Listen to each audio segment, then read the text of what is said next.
What's up, friends? My name is Fred, and a few weeks ago, I had the opportunity to visit my good friend, WG or Alex Rickel, or just Rickel. Your choice. You can call him whatever you want. He is an incredible artist. He does everything from sculptures, glass blowing, music, film, tricks of the eye, trompe l'oeil, I think is how you say it in French. I took 3 years of French, and I still can't speak it. But Alex is one of the most inspirational, kindest people I've ever met in the world.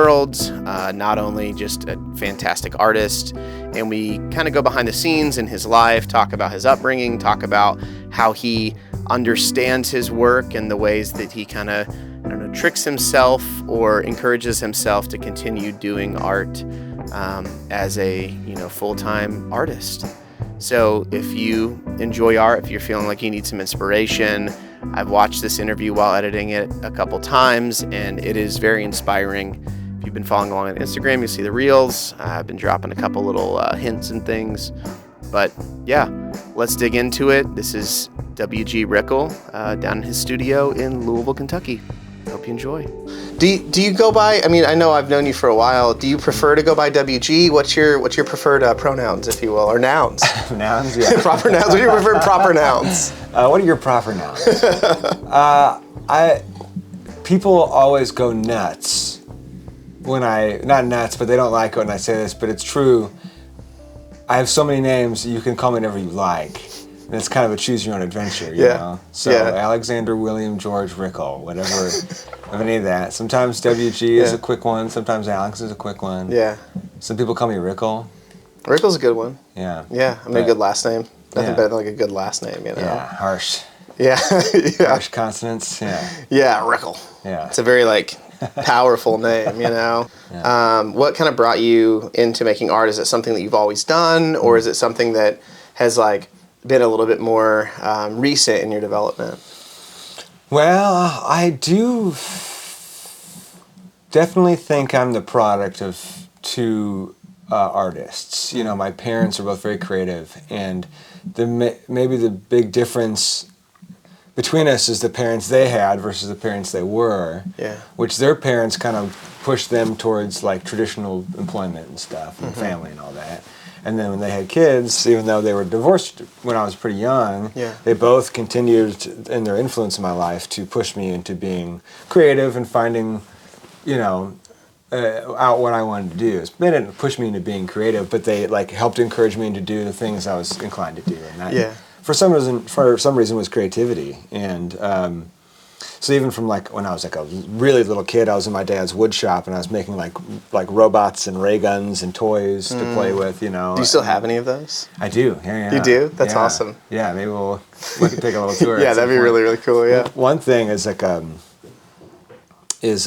plumbing parts that I put together to make a rocket ship that could fall apart and have different stages of deconstruction. And, that's awesome. Did you ever shoot it up into space? No, I think I was too precious to me. I was I didn't want to blow it up. But I did build things with rocket engines and try to send them into space or shoot them up, and it didn't really work too well. But explode them in some kind of way. Yeah. So I kind of had access ever since a little kid. I was I had kind of shop spaces I could mess in, or I had kind of creative free reign of certain things, and even though maybe it would have been dangerous at the time, I was so young using a table saw and stuff, it's still, I was doing it, and so kind of making things and creativity has always been a part of my process in life. But then, high school, I started taking photographs, and is that painting a bit. Was that something that you, I know just from, our time together, your dad was a photographer as well. Was that something that was encouraged by your parents, or something that you kind of? It was all his 35 millimeter camera, and a lot of the lenses I still use to this day are his old lenses. It's really cool. Adapted to the new stuff. Yeah. Yeah, so he was super stoked on it, Yeah. And same with my mom. She loved to paint, and I did a lot of experiments with big painting. I just wanted to get a lot of energy out and throwing paint on stuff. Yeah. And sort of pseudo psychedelic things, It's kind of classic high school kid. Yeah. But and then music kind of before then.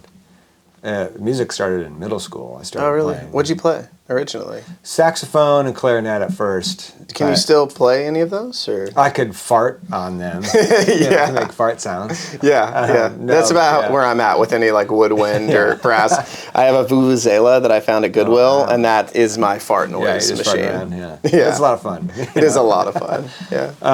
But then guitar was like kind of the main thing for a long time. But as far as like visual art, it wasn't much later. But and then again, like I was kind of ever since I was a kid, I was just inclined to do it. You know? And I think that's partially just the environment I was in. You know. Yeah, and it sounds like you've had kind of like even from an early age, you know, some of the rockets that you've made, you've had almost like I don't know, like a scientific bent. Is that something that like from a really early age was, you know, important to you, or are you really compelled by like the sciences or space, or, you know, is that something that came later? Because I know a lot of your work now it's sci-fi and spacey, and you know you've kind of like progressed through that. Has that been with you for a long time too? Yeah, I think so. I mean, it was like my dad loved science fiction stuff and films and TV shows. And do you have a favorite like childhood memory from that? I don't know. I mean, definitely like he was stoked to share like Star Wars and the classics, you know, Alien for, I mean, it's been one of my favorite movies forever. And like that was something he showed me probably when I was too young. You know? Yeah. But did you get scared, or were you kind of okay? Oh yeah, they're terrifying. You know, there was like too much, but I was still like so drawn to it, you know? Yeah. But I remember even as I kind of like was in college and like really learning about who I was going to be as an artist, or at least how I started out, you know, and like starting to adopt some of those like sci-fi motifs like you were mentioning, like uncovering all these things from like growing up in childhood and like rewatching some of those movies and being like, oh, this is like totally where I get these ideas from, you know? Like, so all that really played in. And I don't know. It was like, also I had started making in college. You know, I was like studying glass and sculpture, and I had some painting things under my belt, and some design courses, and it was like, I was making artwork that I thought was going to be perceived as like good art. You know, like fine art, New York, LA objects. You know, kind of just playing with shape and things. There was nothing. I don't know. Yeah, it was like a bit more out there, whatever. But I entered 3 of these sort of egg-like things into a juried show. And they got denied, and the person who denied them, the juror, in red pen wrote "not creative enough." And it was so, I mean, it's like, on one hand, like, you know, what is going on there, kind of weird, I don't know, ego thing, or like, it's not a helpful thing to do to somebody. Yeah. On the That's other such a hand, vague statement. Yeah, what does it mean? You know, like according to you, I guess you're the juror, so whatever. But like, you could do something that's more constructive. That being said, I'm still telling this story because it was so impactful to me. Yeah. I don't think that's what someone should go and do, is just go like, not creative enough, you know, like leave somebody in the dust. But like, it's still like created. Well, it kind of broke me in a way that I was like, okay, I'm not going to try to do this art thing.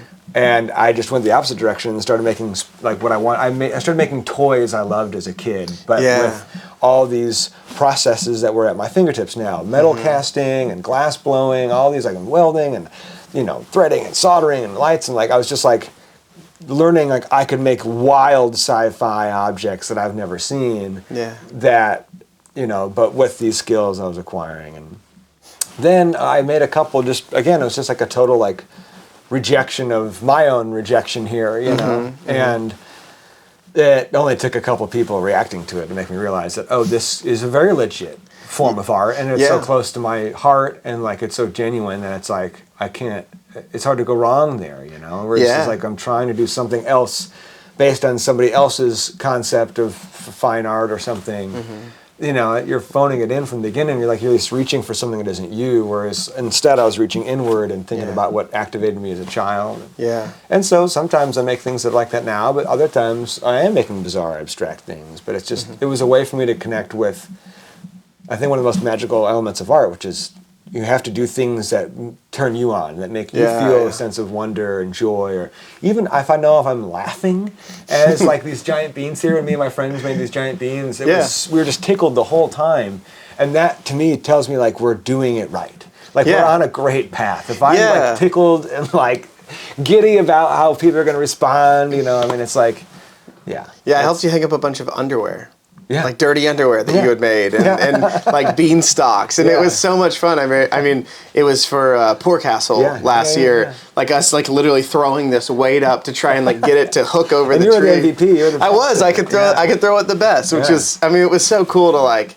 I mean, I think that's like kind of for my own self. It's like I look back to my high school days, and I was playing music with my friends, and I remember we wanted to make T-shirts, and we didn't have like a screen printer or any money, so we just like cut out a stencil and then just spray painted them onto the shirts, yeah, you know. And it's like that's not the right way to do it, and Right. those It's shirts not gonna might last, yeah. no, those shirts are probably like ruin someone else's clothes in some kind of way. Put them in the wash. Yeah, exactly. Wash him is like, Mom, the I'm way. so sorry. Yeah. But yeah, I mean, there's like such a like joyousness to that. Yeah. I mean, I know for me, like, whenever you were talking about some of the like inventions that you've made, you know, I think of them as like inventions in a way because they do feel like they have purpose. Maybe not in this universe, maybe in some other universe, but a lot of the kind of like sci-fi stuff that I saw from you, kind of like at the end of college, last couple years, not as much. You've been doing a little bit something a little bit different, but like the Time Machine. That the Time Machine is like my first psychedelic experience that I can really remember, that's cool. Wow. And it was a totally sober psychedelic experience, which is incredible to me. But could you kind of explain what the Time Machine is? Yeah. Do you still have it, by the way? Oh yeah, it's right up. It's above our heads there. Yeah. Oh. And they've been a big box. That's yeah. great. It's called the transcranial magnetic atemporalizer. Oh. And I think what you're getting at is like, the idea was to make something that had these real world, like scientific threads, and like it was based in things that were really happening. Like transcranial magnetic stimulation is this thing that we use to send basically electromagnetic radiation or pulses into the brain to augment neural information. To change the person's perceptions, or like it can do all kinds of wacky stuff. It's made people feel euphoric, or like they're in the presence of God, or other people have reported like the sensation that they're filling a room, and it kind of depends on where they're, focusing this and within your brain, what part of your brain they're, And I know it's even like used most practically now for like migraine relief and like head pain relief. That's like, really cool. Yeah, it's kind of like the actual real world application of it. Yeah. But I thought, what an interesting idea. Yeah. What if you had to, like, what if I started imagining this time machine that was like not like a machine you strap yourself into and physically go somewhere, but it was within your own lifespan, like within like the time that your brain is physically here. If time was this like external dimension where like we could access it like we access space here and move through it freely, then maybe this is, what if this is a way to do so? So you could like, the idea is with some concentration, you stick your head into this big sort of maniacal looking machine that has arms. Yeah, it's kind of terrifying when you first like showed it to me. Like, you stick your head in that. I was like, absolutely not. No, I will not. I always have a shtick where I would like as people were about to turn it on, because there's like buttons on the side you press, and then before it kind of kicks on. Yeah. And I would stop them and be like, oh, and like, do not pull your head out while the machine is on. Like give them something to be worried about. Sometimes some folks, it would take, like they would have just been about to do it. And then they're pulling back, and it's like another 5-10 minutes of convincing them to try it. Because then I would also be weighing out, like, is it worth it to give up the ruse here? And show them how it works, or like... I do love that, like, you are a lot like a magician in that sense. I feel like even whenever you're showing it to your friends... Trying to trick everybody all the time. But in a way of kind of like... It's like, rather than... I feel like sometimes magicians are like, oh my God, you're incredible, look at you. It's kind of like you're tricking like our expectations of what something is a lot of times, like, I mean, the cabinet that you had on something, which I'm going to ask you about that at some point. But like, you're tricking our eyes, and the experience is still safe and interesting, and like, meaningful, but I don't know. There's something in like the magician that you have in you, mad scientist. You know, that's thank you for saying that. That's cool. Yeah. It's like I think art shines in that place of expectation meets like preparedness towards preparedness towards perception. Yeah. You know, so you come in with your perceptions, which can lead to expectations, especially if I do something to like intentionally pull you into this little like whirlpool of expectation. Yeah. Set you up with some scenario that you think you're familiar with. Yeah. But then I have you right there, you know, right where I wanted you. I tricked you into that spot, and really I've set up the secret, you know, like the idea is to get you stand right there, so you're looking this way, whatever. Like, Yeah. But that's such a powerful way into any kind of magic or fun, or you know, like, and yeah, I don't know. There's something that's that in that whimsical space that I think makes things stick a bit more in our heads. Yeah. So if you connect like a significant idea to it, you know, like the point of the time machine is that you got to like. You're essentially asking people, like, survey your memories and your thoughts or yourself and where you're going. And like, what part of your life do you want to visit again or go look into the future and see? So it became about, especially like the scaring people and like the fear of that this thing was going to like fry your brain if you pulled out at the wrong time. That it was like, there's this weight or like this potential cost, like, you know, there's a danger, but... If you're kind of prepared to do that, then you start thinking like, okay, this means something. It's serious. Yeah. And there are some folks that like bless them to the end, thought it was gonna work, you know? Yeah. And there are some other folks that are like, I mean, I closed my eyes and just like basked in this thing, and I was like, really, you know, it took them somewhere. Maybe even more than it ever took me because I built the thing. Yeah. And I knew what was going on, you know? Yeah. But you know, there's something to that weight, and then you at least like in those magical spaces where you're, you know, reality is suspended a bit, or you get to play in this whimsical imagination land, you know, like whether you went there on purpose or someone tricked you into it, you know, and it's positive, then maybe things like hit us in a more profound way, like when we're kids. Yeah, I do think that there's some value in like believing, you know, that when you see it in politics, you see it in religion, you know, you see it in like ideology. It's like when you really, really believe that this is the true thing, you're really taken into a totally different world. I mean, like growing up very Christian as a kid, and I know that that's something that you've at least dabbled with in your past. Right. Like there are headspaces that I got into in those situations, in those like circumstances, a worship set, you know, playing on stage and like being like totally enraptured. You know, what was that? God? Was that, you know, my expectations? Was that the subversion? You know, who knows?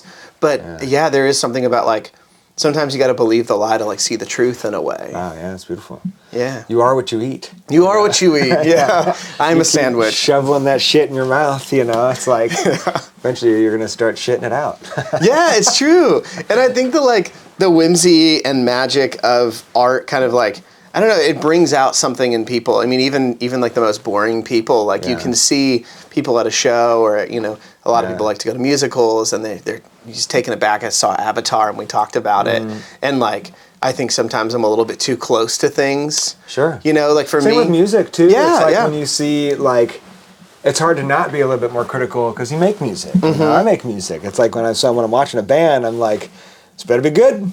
Yeah. What are you doing up there? You know? Exactly. And then you get taken in sometimes. You know, I remember I went to I was in London and I saw this band named Kaina. They're a band out of Chicago actually. Oh, cool. Super cool name. It's like this incredible female vocalist and a great band that was with her.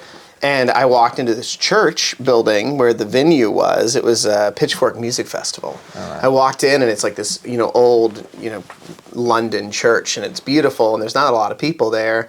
And they play and they're like, oh, it can't be as loud because it's kind of a loud, reverberant room. But I was like taken in, you know, with the vibes and like the energy of that space and being in a new place. And I'd seen a couple other bands earlier that were cool. But there's something about like that moment that really like got me, and I don't know if the, you know, lineups had changed. You know, if I had seen a different band that was my third band seeing that night. If I'd seen a different band as my third band, would I have been in the same place? Sure. If it was the same setting, you know?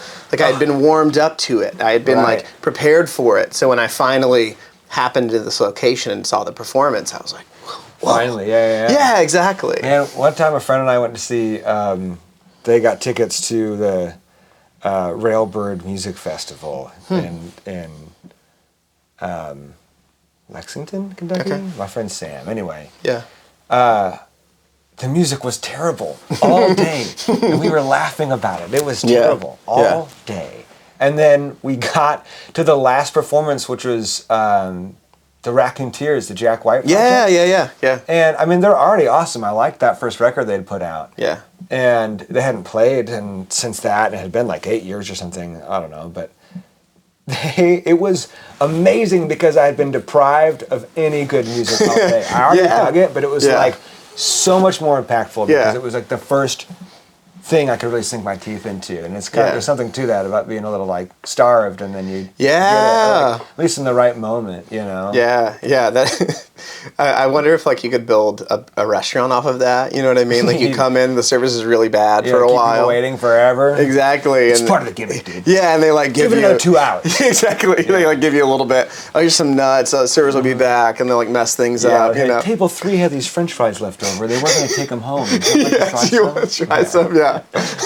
Sure, they're cold. It's kind of wet. Only in LA would that work, you know. Or Chicago. Chicago. Oh yeah, Chicago. Ed DeBevics. Is that it? Yeah. I think it's gone now. Maybe it's still Is there. it? Well, you know, it should. R.I.P. It's the best place in Chicago. I'd love to go back there. I've never been. It's not something I've ever like tried to do. Yeah. Yeah. To write bad Yelp reviews. Service was awful. That'd be wonderful. So rude. 5 stars. Sure, people. That's probably what killed him. You know? Yeah, all the bad Yelp reviews. Well, terrible. I only have good reviews for something. Oh, that's good. I was thinking of a good segue. That's a great segue. Into that. Something I need to talk to you. So for those who are like uninitiated into what something is, you've been doing this web series on Instagram, TikTok. I don't know. Do you do it on TikTok? A little bit of TikTok, but the Teen Tax. Yeah. They force you to sit there with the app open to upload them, and the format annoys me. Which is why I don't get on it too often. And post on it too often. But everyone tells me I should do it on there. But well, they're great pieces of content. You know, I mean, they're like.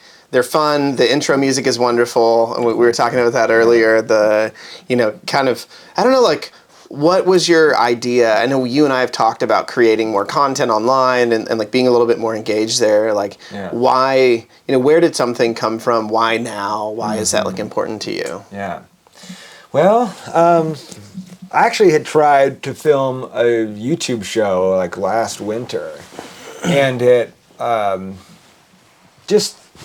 I was like filming everything with my real camera, not my phone or whatever, and it was like, it took so much effort to get everything set up and then editing it, and you're just like, and then when it comes to YouTube, it's just like, who cares? Like, no one's gonna see it or go out of their way to watch me like fart around for 20 minutes. Yeah, I know that feeling. Yeah, that's what it felt like. So it's really, like it kind of demotivated me, and then. Time went by until it was like this summer, and I was doing something that I would like post. I know, right? And it was something that I would like normally just post to my story. Yeah. And a chance for me to make somebody laugh or like a cute little tip about life or whatever. And so this was like a little tool tip, but. In almost like a tongue-in-cheek way, I made this little do-do-do-do-do-do kind of intro thing. The camera was kind of wiggling back and forth. Yeah. And, this like quick little vision that was in my head. Like again, it was almost like I was poking fun at first, or just like having a laugh with it. Yeah. And silly at least. Yeah, right. Like it's going to pretend like it's a show because it's called Instagram Stories. Yeah, exactly. It's just kind of like meta, turning it into a show. But it's still just an Instagram story thing. Yeah. But then people were just so like tickled by it and everyone was so vocal, which is like quick note to anyone. Like if you like something, tell everyone about it. Yeah, for real. It's because that and tell that person. Yeah. Because that really was, and it's funny. It was so impactful, but also needed to happen again and again and again. Like how quickly you will talk yourself out of it. I suck. No one likes this. No one needs it. They just want to see my face all the time. Like it's so easy to get yourself disillusioned with it. And Yeah. so, yeah, I mean, even like the consistent, not that I'm like begging people to keep singing my praises to me, keep writing me personal messages and tell me how much you love me. How much you love this. How cool am I? I feel like I'm going to die if I do another, Like you at know. the ferry and they have to clap for Tinkerbell. Oh, yeah, exactly. Keep clapping for me, Please, I need the praise. Yeah, but I think we all are struggling with, like, most of us at least, like, struggling to feel really confident in things. And, like, you know, a lot of it comes from, like, not wanting to, like, step on people's toes or whatever. Anyway, so that's, like, that's how it started. But, you know, with art for a long time, I started pulling, like, my energy out of art galleries in the traditional art realm and, like, put it into things like giant beans or, you know, underwear or, you know, like all kinds of weird installation moments or, you know, being a mime or like music or, you know, video work, all these things that like are maybe a little bit more accessible than like a white wall gallery. Yeah. And I think it's like things, I feel like I don't find myself feeling comfortable in a white wall gallery most times. Yeah, and sometimes I can, but other times I'm just like... And I don't feel like all the people that I love feel comfortable there either. And I think there's something like a little bit, I don't know, there's a barrier to entry in a way. Like I think it's intentional too. Oh, I think it's intentional. Whether people that are, you go into a space, whether they have done it intentionally or it's just them kind of emulating what's been modeled to them by other institutions that have come previous, or, you know, but there's still like, there is something to it. And I knew that like I didn't want to do that much anymore. I have so much time and energy on this planet, only so much, you know, and I wanted to like put that into stuff that I really felt like was going to matter or like at least help people. And I also had this other idea that years ago I was trying to cultivate. I did all these different things. There's a glass blower over here and a music maker over here and make videos over here. And I was like, had all these... People knew all these different identities of me, but maybe people in the music scene didn't know I could weld and like, you know, it's like all these like lines. Yeah, you're like so multifaceted in everything that you do. It's easy to miss something because you do everything really perfectly. Oh, thanks. Like I mean, in your own way. You know what I mean? Like I think you pursue things until you're done with them, and then you usually finish them in a really beautiful way. Like maybe you don't think it's perfect. I don't know. What's your? I mean, I could say it's about my voice. The thing I'm really have become as close to a master of anything else of is just my voice. Like, that's awesome. And like, so I could pick up some cardboard and glue and make something, or I could pick up some steel and fabric and make something, or I could take some instruments and write a song or some score, some soundscape, or, you know, like whatever, or I could put me in front of a camera or like cut my hair. It's like life. The deeper you get into art, the more it's like you're cracking into like the code of the universe, and it stops being like this thing or that thing, and it just becomes like everything, you know. And you're like, oh, actually, I see the threads of this, and every decision I make in my life now is like in some way influenced by my time as an artist and the way I synthesize ideas and like think about it. I've like been telling myself, and you have too, you know, for nearly 2 decades now, like I've been like pushing myself to think about the way this idea intersects with this idea, and maybe how we can solve this problem over here where these two things intersect. And then you build all these little structures with all this weird synthesis that may not happen in your everyday life unless you're pursuing art, which causes you to create problems to solve that are often unique. And there's no book on how to do it. You got to figure out how to do this stuff. So after practicing that and being steeped in that thinking for so long, it's like, now it's just sort of the way I think, you know? It's like, that's what I do. That's who I am. As opposed to it being some kind of like you don't feel like you have to tap into something somewhere and pull that into yourself and create. Right. Instead, you're just like, whatever I'm doing, this is me. Yeah. Like, this is how I do it. And I think of it like, you know, when you're building furniture, you know, like, obviously you weld, you made this, you play music, you do all these things. So like when you're building furniture, it doesn't look like anybody else's furniture. Yeah. But if somebody asked, Mr. WG, could you make me the perfect cabinet? Like, you could make them exactly a perfect cabinet if you wanted to, from your technical skills. You know what I mean? You could do the cookie cutter, whatever it is, but like, why? Yeah, I would refuse. Yeah, exactly. No, thank you. Yeah, exactly. Because you're going to get someone else to do a great job on that. And they're going to find so much joy in it. Yeah.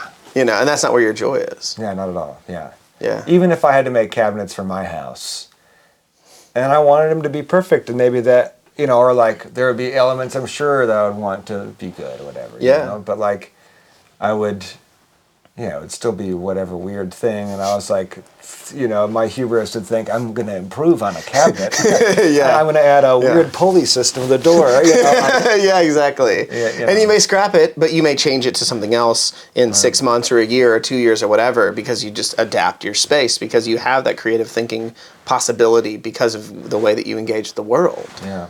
I think that's, I don't know, that's what's always inspired me about you is it may take you a weird route to get to where you need to be, but when you get there, what you have is something beautiful and something interesting, something that like looks like it came out of your hair more than anything else. Yeah. You know what I mean? That's great. Yeah, but it's, I mean, and it's your haircut. You know, you said Right. that, like that is part of your creative expression, and I think Totally. it's always, I've admired that for a while personally. Yeah. Thanks, pal. Man, I mean, the whole point of like this is just, I feel like I have so many great friends that I mean, I look up to you as a friend and as like a creative, Likewise, you know. buddy. Oh, dude, I appreciate that a lot. Yeah. But I think like, you know, I just recently got laid off, and I've been like, for a while, have been kind of planning like, okay, I'm going to save up. I'm going to, you know, like pay off my car, and I'm going to like get out of debt. I'm going to do all these things to try and get to, you know, doing art full time. You know, there's a jealousy when I see my friends like you or Joshua who are, you know, even if you're working odd jobs, like you're spending more of your time doing art on a you know, yearly basis Sure, yeah. than something else.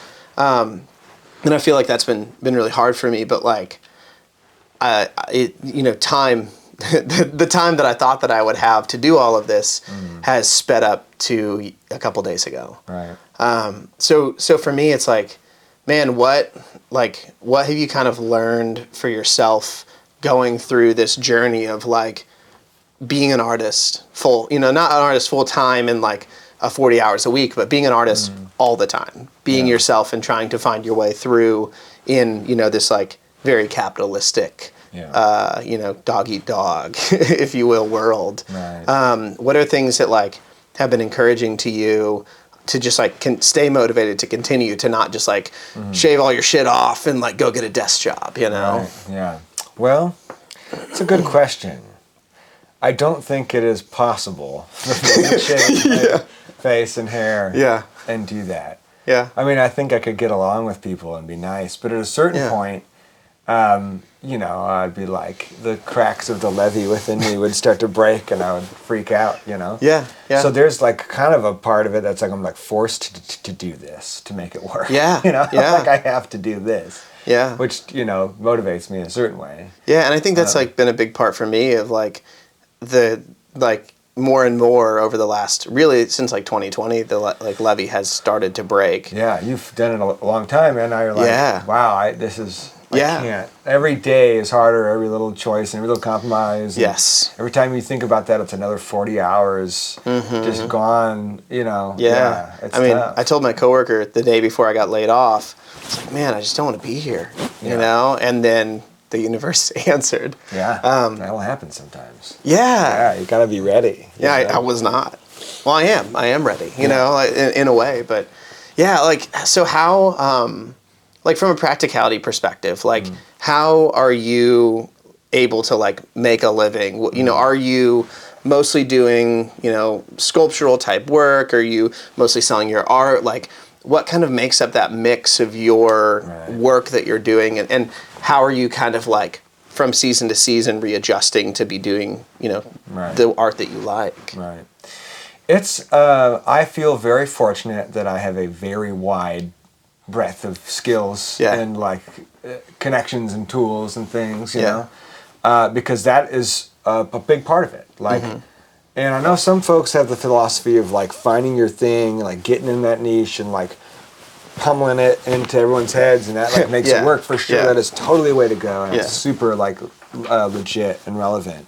Because there's something to that actually sometimes I envy. Like, some friends of mine that are like just musicians, Mm-hmm. you know, or like they have their one kind of like thing they make that's like a sculptural thing or something. Yeah. Yeah. And they can do other stuff, but like they've kind of honed in this one thing. That's what they do. Everybody knows them for that thing, but like it does like help them kind of like just that's the cycle. They're into that. They're doing it, and they keep like unfolding an onion. But I'll say there's part of me that's jealous of that sometimes. Like wishes Yeah. for that. Grass is always greener too, but Of at the end course, of the yeah. day, I would actually much rather be like continually doing all these different things. You know, Yeah. like I said, that it's like if I'm like all these different things that I do are kind of the thing that like keeps sharpening my voice. So like the more I can stretch my brain into this area and this process, and this Yeah. material or whatever, and like the many different shapes I take, the greater the perception I have of that one thing or its its own plasticity. Yeah. So that to me has been crucial. I'll like one week I'm building a gate for somebody, the next week I'm doing like some huge music video, and the next week I'm like I've got to go like write a song or like Yeah. the ability to like pivot and turn and adapt and try all these different things. I was on the brink for a little while this year of learning how to like tune pianos. Oh, and tune yeah. pianos. Yeah. Because I just thought it'd be cool. I met this old piano tuner, and he was telling me like, "There's no one left." And he's like, "You want? I'll train you." And I was like, Dude, that's just great. one more side hustle. Yeah, yeah. Maybe distracting from the overall goal. Or I've thought it's about like- that as well. You Yeah. know, there's a lot of beautiful pianos in rich people's homes that never get played. Yeah, and it's just And- like a couple hours, and You get to play it. right, a couple $100 later, and Yeah. I'm like, what did I do? Usually I'm like breaking my back, like cutting metal and grinding things and getting stuff in my eyes. Instead, you're just tapping a little lever, you know. Yeah, I'm like shoving wedges, felt and stuff between it, and it's like, ta. Yeah. Yeah, so I don't know. I think that's, for me, that's all I can really speak to. But Of course, that's been yeah, yeah. crucial. It's like to be flexible and like, Yeah. especially the freelance game is like, I think it's about just continuing to move, and it's like you, especially, and then it may end up that like all you're doing is videos, or all you're doing is this or that thing. If that's how it works, that's great. But in the beginning, it won't be that way for anybody. Yeah, yeah. So it's like all you want to do is that. That's cool. Keep on it, but try to have some other things. That way you get the one gig and that's sick. You toss it up, even if you knock it out of the park and everyone loves it. Yeah. You know you're going to get more work. Yeah. From that, even just that company, whatever. Yeah. Like it's rare for them to have that job lined up for you. Exactly. For the next week. Yeah, because they have to So- go back to the, especially if you're thinking like a corporate type of situation. Right. At least in my experience in the corporate world, it's like they go back, they get the deliverable, they review it, they like it, they publish it, it goes out, they get good reviews on it, and then they plan for the next one next year or next quarter or the quarter after that. Right. And so if you're, even though you did incredible work and you're going to get hired again, if Could that's be all you 4 had, months, 6 months exactly. later, yeah, well, right. and especially now. I mean, oh, that's mine. Especially now with the economy being the way that it is, and like getting more people getting laid off, it's like Right. less money is being spent on some of the creative aspects of work, unfortunately, or at least maybe in one lane at least. They may not. That's definitely a way. That's one of the areas you can trim off, and everyone's like, "Yeah, that's fine." Yeah, exactly. Like, we don't need a video anymore for the corporate Right. retreat. Like, okay, cool. We'll but just do do you some need... clip art. Yeah, exactly. We got Clippy. Yeah, Clippy will tell us. Clippy will guide us. Yeah, an AI art now. Yeah. Man, that's That's real. yeah. My friend Aaron had this crazy idea that. You wanna share a mug spot? Oh, sure. You want cheers? Think. My friend Aaron had this really interesting idea that like maybe these AI generating things, which can be so interesting. Like I love the way they like when you say like you want to create like this an aesthetic of an old sci-fi movie, but with Yeah. like frogs, and then like you Yeah. get this like really weird looking beautiful stuff that looks like someone really clever came up with these designs. You know? Yeah. And it is kind of the way we work. We take all this influence and we churn it through a filter and regurgitate it out as, something else. That's pretty cool. But at the same time, instead of like down the road, you may just have this like, this is the way he phrased it. So I don't want to steal this idea, but it's so interesting. Like you could get like a jazz generator. And so just like background jazz is always being generated by this AI. That like it doesn't have to. So like I could literally be like, I want an instrumental jazz record that is it's just infinitely in your playing. office or whatever. Yeah. And I want it to sound like the vibe from Miles Davis. Right. And then But here's the problem: you never have to pay Miles Davis's estate ever again. exactly. But now Yeah. all of his stuff has been translated into this AI jazz generator, Yeah. and that could apply to anything. It's just going to be a matter of time before it's emulating vocals and stuff. Yeah, yeah. I You mean, it's know? only a matter of time before it starts to take other types of jobs. You know what I Yeah. mean? Like, I mean, at least menial customer service is going to be, next up once we have like good voice to speech synthesis. I mean, you saw Google did. I don't know if you saw this, but Google did like an experiment where they used an AI or some sort of voice thing to call a place and make a reservation, and it was a person. It talked like a person. The person didn't even know that it wasn't It'll a person. be your assistant that makes the reservations for you. or Exactly. Yeah. And I think there's like, I don't know, like we kind of see, especially like as like artists, we see that, our values as artists have like, I don't know, they've been existent throughout time. I mean, some of the earliest things that we find from humans is art. We see like the Venus of Waldorf. We see, the Lascaux caves. We see the caves in like South America. Like there's all these pieces of artifacts of art that are like kind of living around, and technology finally can make it.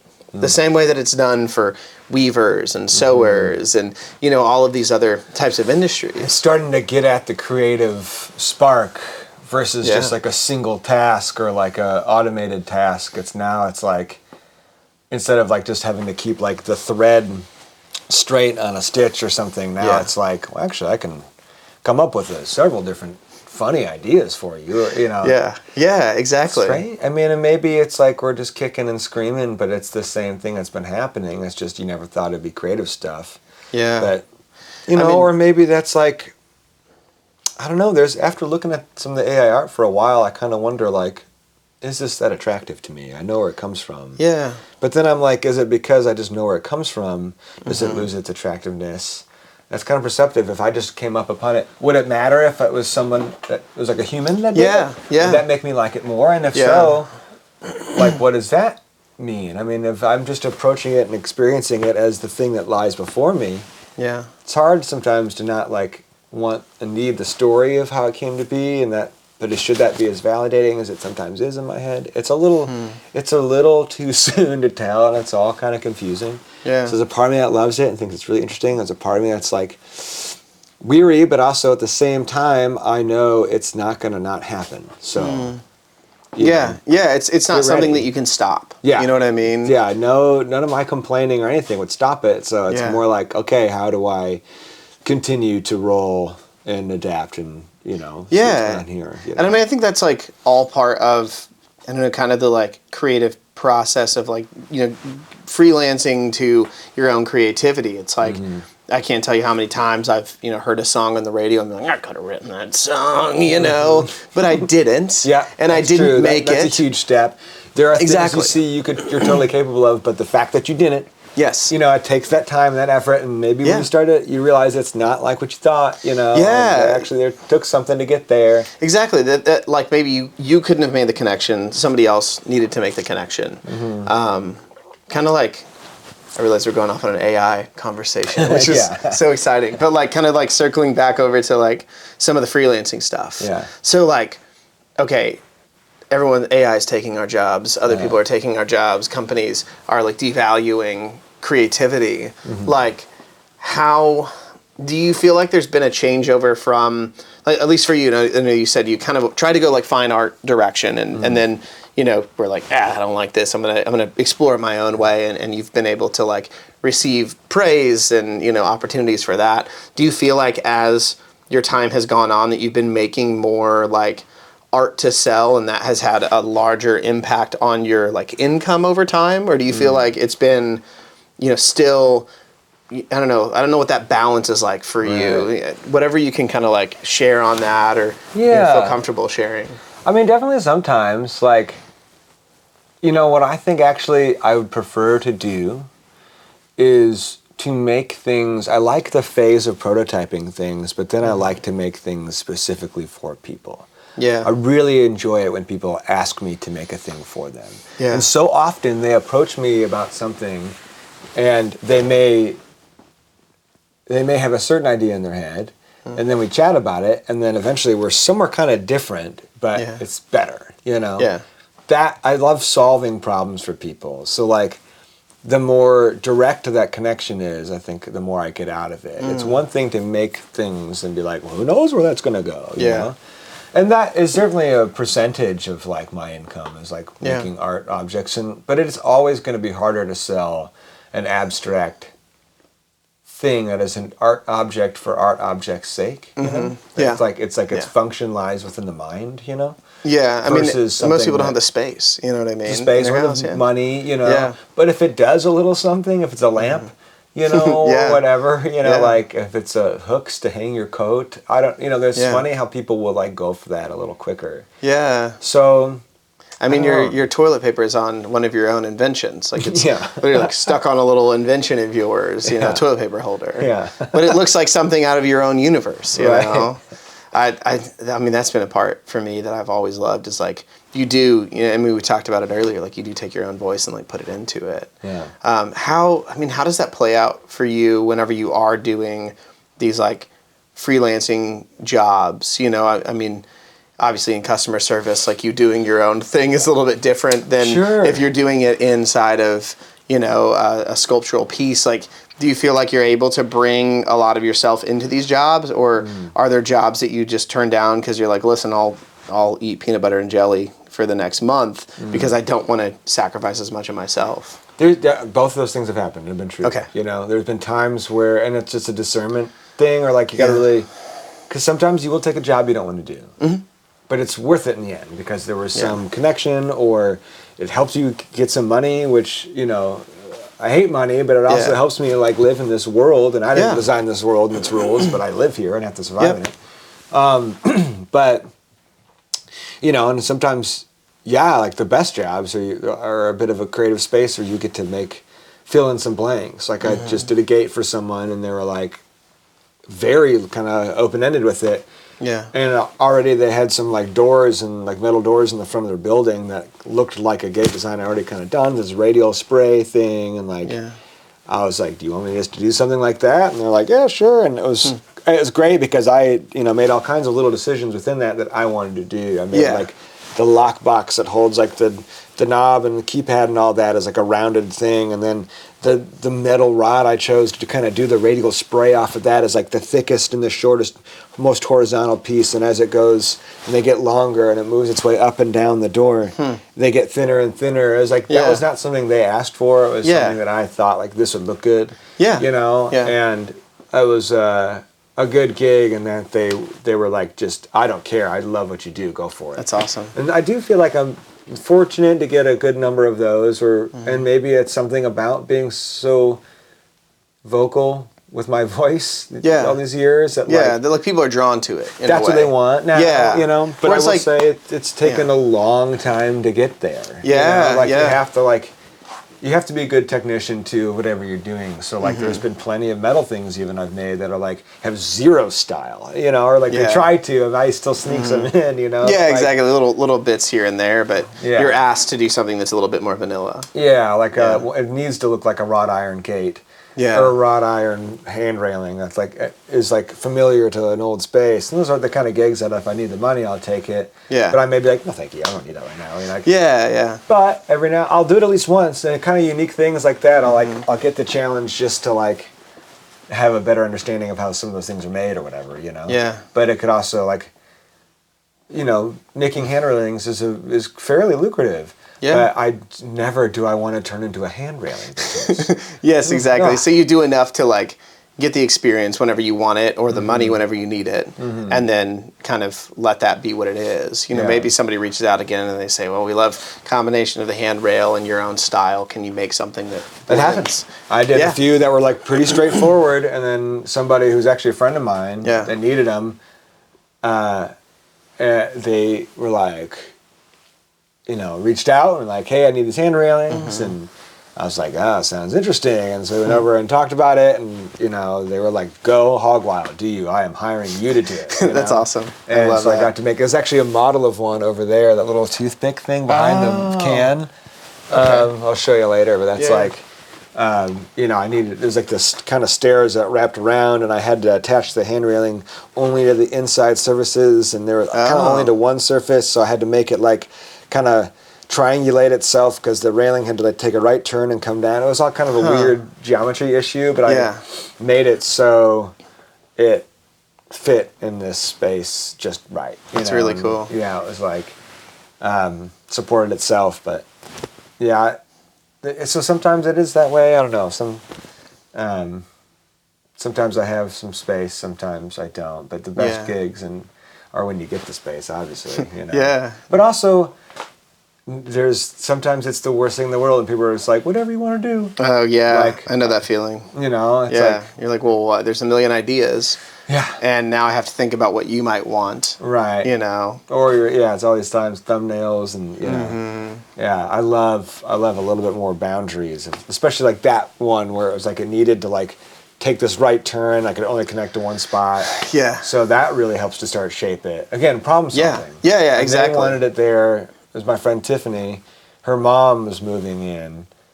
I'm sorry, just visiting. Visits a lot in the wintertime. And like slipped and broke her wrist the year previous because there was no good hand railing. Yeah. So she was like, "This needs to happen this year," It's so cool that I can that you can like do that. One, like help somebody not break their wrist next time or break a hip or something else, especially as people get older. Yeah. Fall is like way more dangerous. And it can be a pleasing aesthetic thing that makes them think a little bit every time they look at it because of the way the problem was solved. Kind of saying before, I'll go a long way around things sometimes. I'll take a scenic route because I want to see it play out and I want to learn something through it. If I just like cut right to the core or right to the heart of a thing, sometimes you miss it. Sometimes there's beauty, obviously, in the scenic route, Yeah, and that's definitely true of building things. It depends on what it is, But if you get the time and the budget or whatever, like, you can make something interesting that way. Yeah, that's great, man.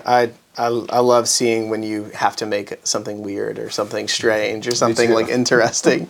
It's always fun. I mean, even like the little bits and things that you have around the studio that are like, oh, I took this and I took that and I took this thing because I needed something that did this. And it's like now you have your own little machine or own little tool that you use on a regular basis that no one else has. You know, that you could probably, if you were a capitalist, you could easily start up a whole company to build these one things. You know what I mean? I'll show you the one too.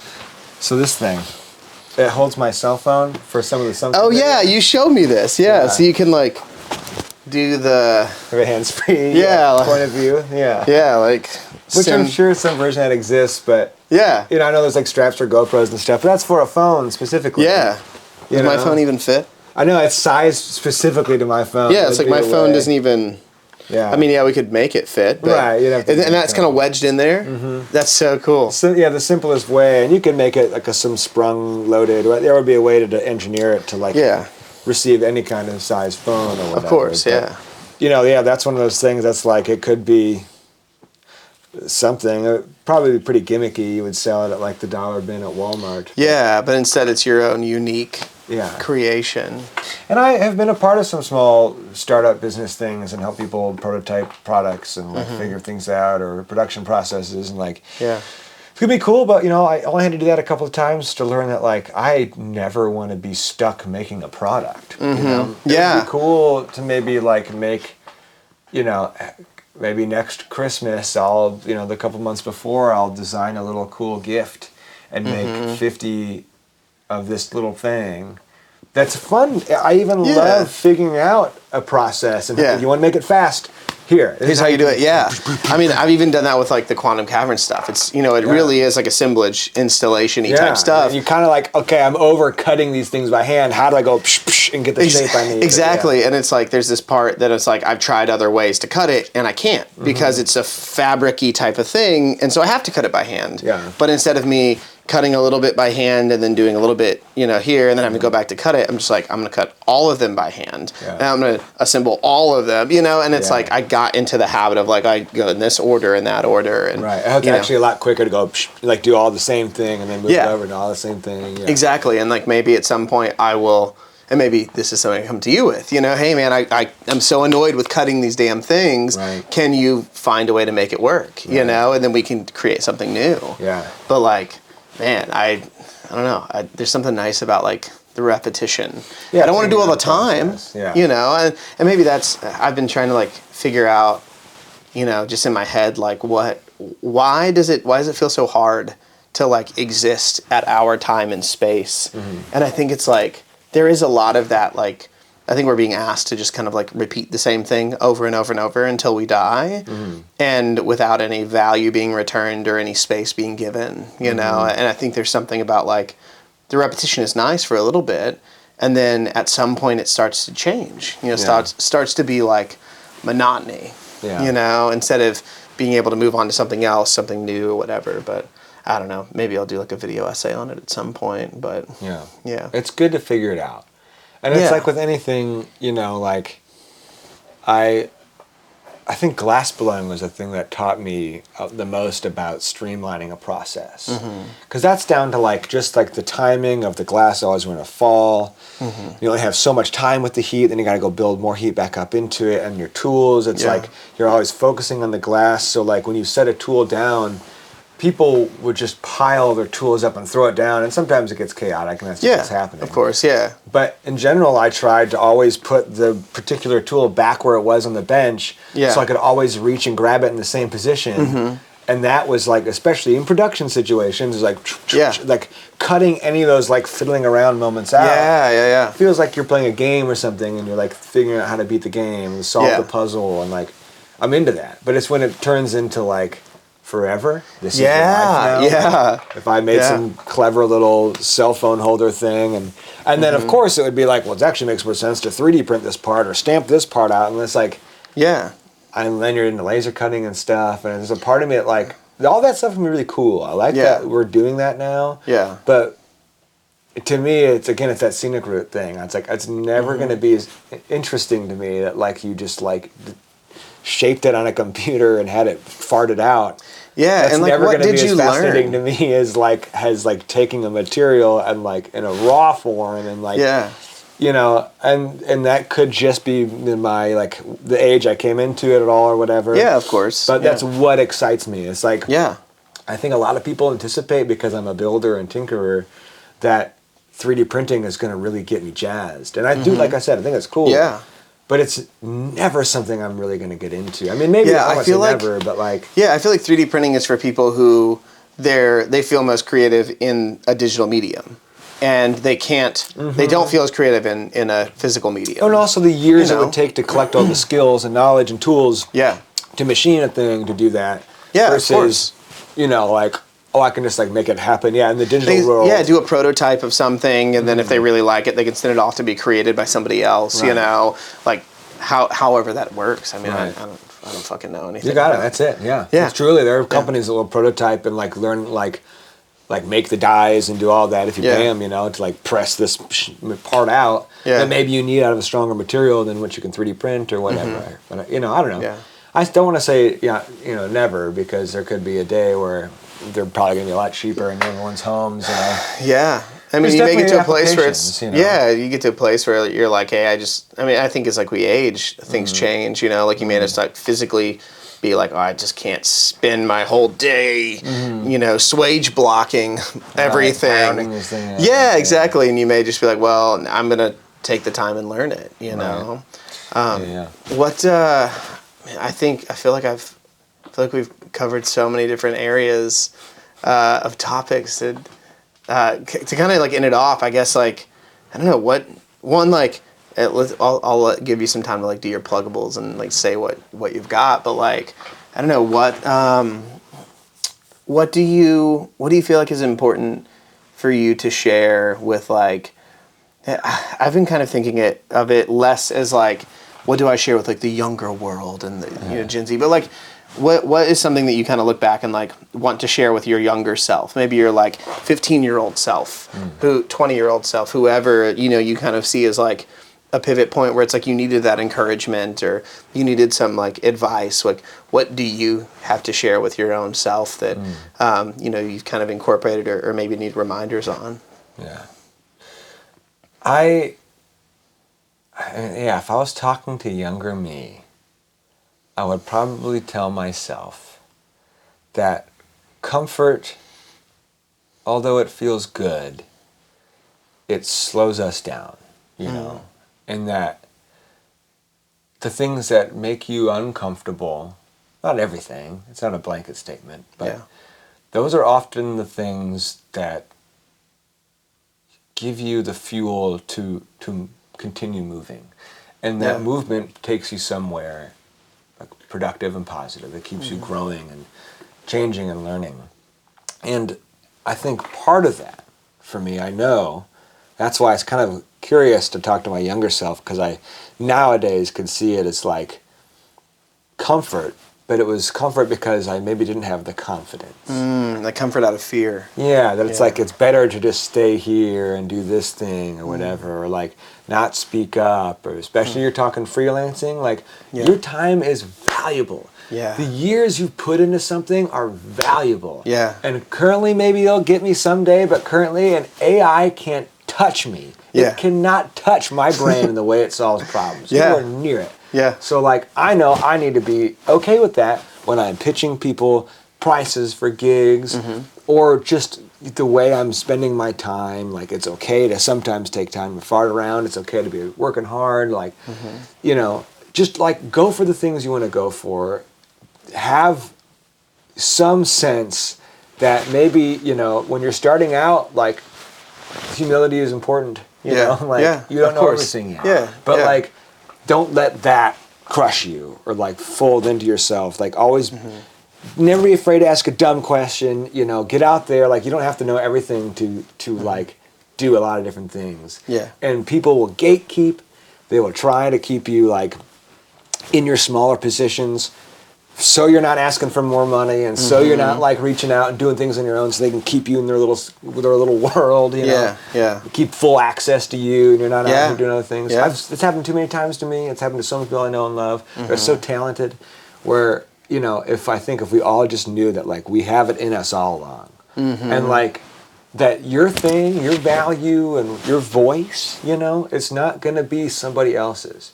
As badly as we want to emulate other people's voices and like be the things that inspired us to do this thing in the first place, it's more valuable for us to spend our time honing in on ourselves, gaining that confidence, and knowing that, hey, I can handle myself in all this plethora of different spaces. You know, I Yeah. can go in welding situations, I can go teach children, I can go do all these different things because I have tried them. Yeah. And I feel confident in doing them now because I've gone out of my comfort zone and been uncomfortable, and it'll still continue to happen. Maybe that's like Yeah. the last thing I'll say about it, is that like you will continue to slide up and down in life with everything. You're Yeah. gonna do good, you're gonna fail, you're gonna do better, you're gonna learn something, you're gonna slide back, and you're gonna get depressed, and like so you may be uncomfortable and go into a space, and it may prove to be incredibly uncomfortable, and you're gonna be embarrassed or whatever. Yeah, But that's yeah. not the end of you, you know. Like that's just the thing that builds you up into a stronger, better version of yourself. You Yeah. know? So. I've been thinking of it as like I used to poop my pants all the time when I was a kid, you know, poop and pee and not be able to walk. And like I can't even imagine, I can't remember how uncomfortable that was Yeah. to like have to think about pooping in a toilet. You know what I mean? Like potty training is hard. Yeah. And yet most of us at least are like going around and that's not a problem. Like we're experts at it, you know? Yeah, so if you had any tips, like what would some tips be about how to not poop yourself? Exactly. If anyone is curious out there. Yeah, Not me. I go potty normal. I do the potty good. I go 1 and 2 And in the two toilet. in a toilet. And I'm a big boy. But like, it's so funny to look back at it now. You know, it's funny to Yeah. think about it from that perspective of like, so you're telling me that like for 3 years, 4 years, maybe even more. I mean, I definitely like wet the bed and, you know, in like school, you know, or like, I remember like a wet peeing, spot. you know, like, wet spot. Yeah, I got my swat wet, you know, Yeah. my wet spot wet. Yeah. But like, yeah, it's uncomfortable, it's awkward, it's, you know, embarrassing when you like pee in gym class because you couldn't hold it long enough, you know? But like, we've all been there, we've all made it through, and we're all like walking around not pooping our pants that often. Yeah. Man, Yeah. you know what? Even you saying this, I hope you don't mind to go to a little heavier space. Yeah. You and I have both seen a lot of death in our lifetimes. Yeah, we really have, yeah. And it's like, if I can survive the poop and piss, if I can survive life and death, you know, Yeah. if I can lose people I love that Yeah. are close to me, and yet I'm still here doing this, like, I got it. I can do any Yeah. of this. Like, keep trying Yeah. to get me down and see how well it works, because I tell you, I'm going to continue to push. and push. So I guess that, don't be afraid to make an ass of yourself. Be a clown. Clowns are so good at that, you know? We rag on clowns, but clowns are so good at being vulnerable. And they invite us to be vulnerable, and that's the space where we can really grow. Yeah. Well, I think that's a great way to end it. Yeah. Where can people find you? Where are you on the internet? Instagram is the best place to find. Yes. WG Rickle? Yeah. Underscore somewhere in there? WG Rickle. People think it's Wugrickle often. Yeah, Wugrickle. So WG W Grickle. E-L. E-L. That's the best place. And then YouTube, I guess, depends on when this comes out, but the idea is to take it over to YouTube, so Fuck yeah. this will probably be on YouTube. Yeah, this will be on YouTube. Just click the links below. Click the links below on That's the the best way to do YouTube. You can follow the internet Yeah, don't trails. forget to like and subscribe. Don't forget to like and subscribe. Thank you for watching. This has been YouTube. Thank you, Alex.